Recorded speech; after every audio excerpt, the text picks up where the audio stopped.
புதுக்கோட்டை சங்கம் விடுதி கிராமத்தில் நீர்த்தேக்க தொட்டியில் மாட்டு சாணம் கழக்கப்பட்டதாக கூறப்படும் வழக்கை வேறு சிறப்பு விசாரணை அமைப்புக்கு மாற்றக் கோரிய மனுவிற்கு அரசு தரப்பில் பதில் மனு தாக்கல் செய்ய உத்தரவு பிறப்பிக்கப்பட்டுள்ளது.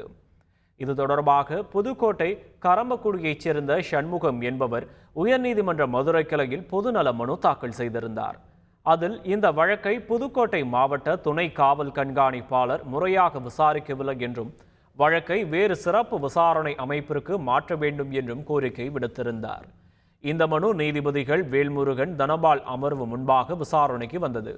அப்போது சங்கம் விடுதி கிராமத்தில் அனைத்து சமுதாய மக்களும் ஒற்றுமையுடன் வாழ்ந்து வருகிறார்கள் என்றும் நீரின் மாதிரியை பரிசோதனை செய்ததில் அதில் சாணம் கலக்கப்படவில்லை என்பது தெரிய வந்துள்ளது என்றும் அரசு தரப்பில் தெரிவிக்கப்பட்டது.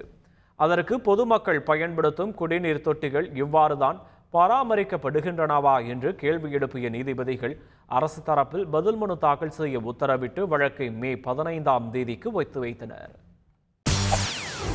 செய்திகளை உடனுக்குடன் தெரிந்து கொள்ள உடனே சப்ஸ்கிரைப் பண்ணுங்க.